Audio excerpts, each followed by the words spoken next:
Hello everybody, and welcome back to SheffPlays Zombie Critique. And today we're talking about the Zombies Chronicles versions of Origins. And we'll do our pros, our cons, rating, recommendation, and then call it a video. So without further ado, let's get into it. So the first two pros that I have kind of go hand in hand. It's the lighting and the weather. In the original, I feel like although it looked good, for the most part the lighting relatively stayed the same, like kind of stagnant. But in this one, it's like it changes. Like it gets a little brighter out when it's not raining or snowing. When it is raining, it's a little darker, and when it's snowing, it's kind of like foggy in a way. And although the fog was there for the snow in the original one, it feels very like a clear fog, if that makes sense. Next is it feels easier. And I'm not quite sure how to explain that, but it, like, I don't know, the zombies don't feel as aggressive, well, for the most part. And it just, I don't know, everything felt easier to do. Like, I have had the staff done by round 5, and that was without use of gobblegum. So it just, I don't know, it feels like it runs a little easier and smoother than the original. And I don't mind that because there is a lot to do on this map. Next is, now, although I did use the gobblegum, and with those, the only one I used was shopping free, and that was to get Jug and open up the place where you pack a punch the weapons. And that was really it. Other than that, I didn't really use any of them, although I have on this map because it's just kind of fun to see how fast you can do things with the aid of gobblegum, like shopping free and perkaholic and wall power. And I don't know, I enjoy using them. I know that's more of a Black Ops 3 thing itself and not just Origins, but it really aids this map more than any other map in my opinion. The robots with the wind staff parts, I feel like come a little more often than they do in the old one. That might just be because I pay more attention to them now, because I have been building and upgrading the staffs most of the time. But I don't know, I feel like they're there more often than they were before and making their way through the map. I don't know. I could be completely wrong on that, but that's what it felt like. And last up is the zombie soul boxes. They felt significantly quicker.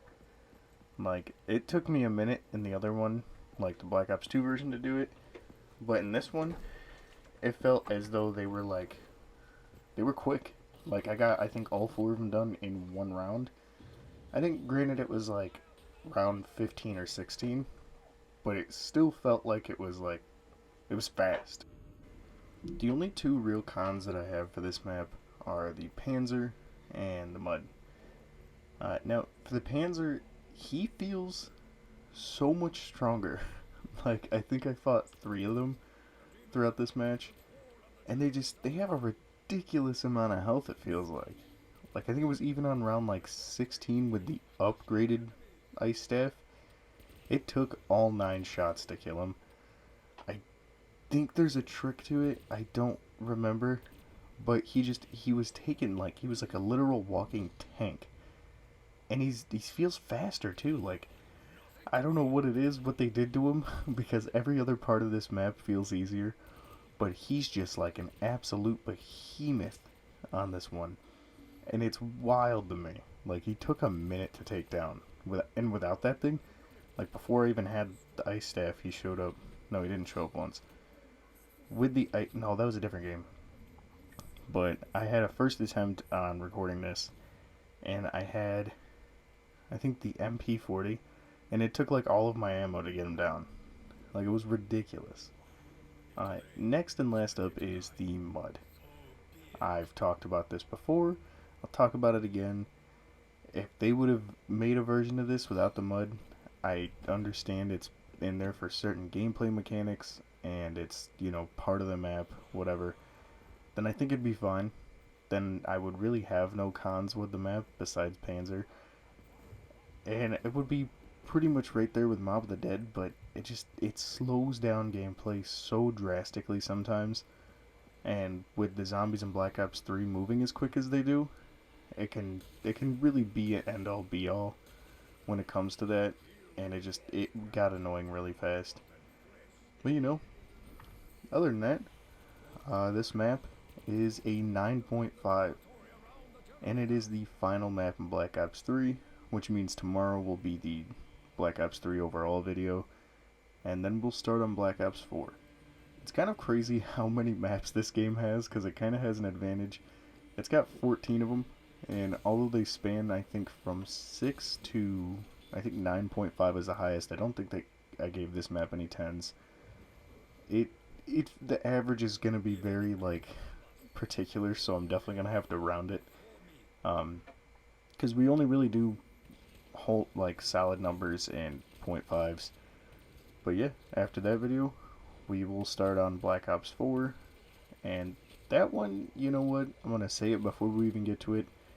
I think Black Ops 4 gets an unnecessary amount of hate. I know it did a lot of things differently, but it was like the last game we had that really did, like, genuine round based and, like, less straying away from it, because I feel like with Cold War it kind of starts to stray, and they really want to push that Outbreak and Onslaught, because those alone had so many different modes, whereas round based only got like 4 maps. It kind of got the raw end of the stick in that game. But we'll talk about Cold War more when we actually get there. We have a whole other game to cover first, so yeah, I hope you enjoyed. Hope you're having a good day. If you're watching early on, have a good rest of your day. See you in the next one, and until then, keep surviving.